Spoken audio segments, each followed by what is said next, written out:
श्री स्वामी समर्थ. जयशंकर. सध्या आपला पितृपक्ष सुरू आहे आणि या पितृपक्षामध्ये आपल्याला आपल्या पितरांची सेवा करायची असते, ज्यामुळे आपल्या पितरांना मोक्ष मिळून त्यांचा आशीर्वादही आपल्याला प्राप्त होतो. आपल्या पितरांचा आशीर्वाद असणं आपल्याला खरंच खूप गरजेचं असतं, कारण का कितीही प्रखर पितृदोष असला तरीही आपण पितरांची सेवा केल्याने तो नक्कीच थोडाफार कमी होतो. जसं आपल्याला आपल्या कुलदेवतांच्या आशीर्वादाची गरज असते, तशीच आपल्याला आपल्या पितरांच्याही आशीर्वादाची गरज असते. बऱ्याच जणांना पितृदोषाचे बरेच त्रास होत असतात, बऱ्याच अडीअडचणीतनं जात असतात. आता या पितृपक्षामध्ये आपण आपल्या पितरांची सेवा जे काही आहे, त्यांचे श्राद्धविधी, तर्पणविधी, जे काही विधी असतात ते आवर्जून करावेत. पण बऱ्याच वेळेला बऱ्याच जणांना आपल्या पितरांची तिथी माहीत नसते किंवा कुठल्या ना कुठल्या अडचणीमुळे त्या तिथीच्या दिवशी ते श्राद्ध करता येत नसतं. या वेळेला सगळ्यात महत्त्वाची म्हणजे जी शेवट सर्व पितृ अमावस्या येते, त्या दिवशी आपण आपल्या पितरांचं श्राद्धविधी नक्कीच करू शकतो. कारण या दिवशी सर्व पितृ हे दिलेलंच आहे, या दिवशी सर्वच पितरांचे आपण श्राद्ध करू शकतो. कारण पितृ म्हणजे आपल्याला 3 पिढ्यांचा आपल्या पितरांचा उद्धार करायचा असतो आणि त्यांना मोक्षप्राप्ती करून द्यायची असते. त्यामुळेच सर्व पितृ अमावस्येच्या दिवशी आपण पितृतर्पण जे केलं ते पण आपल्या सगळ्या कुळातील आपल्या पितरांना स्मरून त्यांना त्यांच्या मोक्षप्राप्तीसाठी ते तर्पण आवर्जून करावे. यामुळे आपल्याला आपल्या पितरांचा आशीर्वाद नक्कीच प्राप्त होतो. आणि बऱ्याच जणांना खरंच त्यांच्या पितरांची तिथी माहीत नसते किंवा ती वेळ अशी असते, त्याच्यामुळे तिथी काढण्यासही कठीण होतं किंवा काही आपल्याकडे अडचणी येतातच काही ना काही. त्यावेळेला त्या अडचणींमुळेही आपले ती वेळ किंवा ती तिथी चुकून जाते.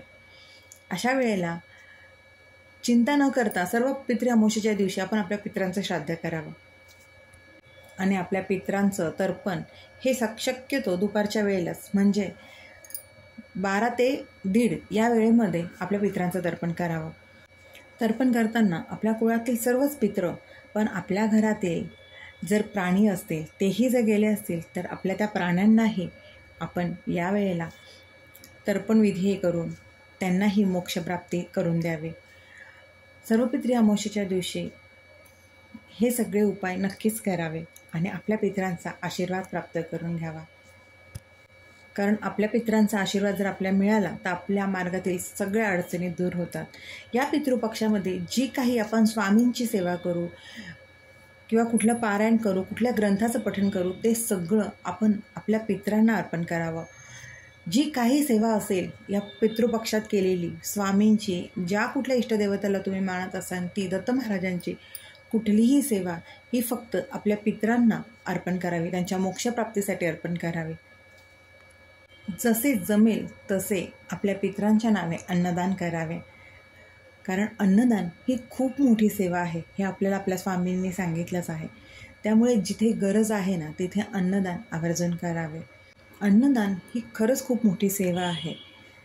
त्यामुळे आपल्या पितरांच्या नावाने ही सेवा तर नक्कीच आवर्जून करा. काही नाही जमलं तरी ही सेवा आवर्जून करावी.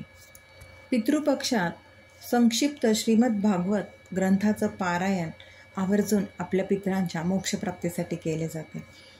तेही नाही जमलं तर आपल्या नित्यसेवे या पुस्तकामध्ये पितृस्तोत्र हे आहे. हे स्तोत्र दक्षिण दिशेकडे तोंड करून रोज सकाळी ह्या पितृपक्षामध्ये किंवा इतर दिवशीही नक्कीच म्हणावं आपल्या पितरांच्या आशीर्वाद प्राप्तीसाठी आणि त्यांच्या मोक्षप्राप्तीसाठी.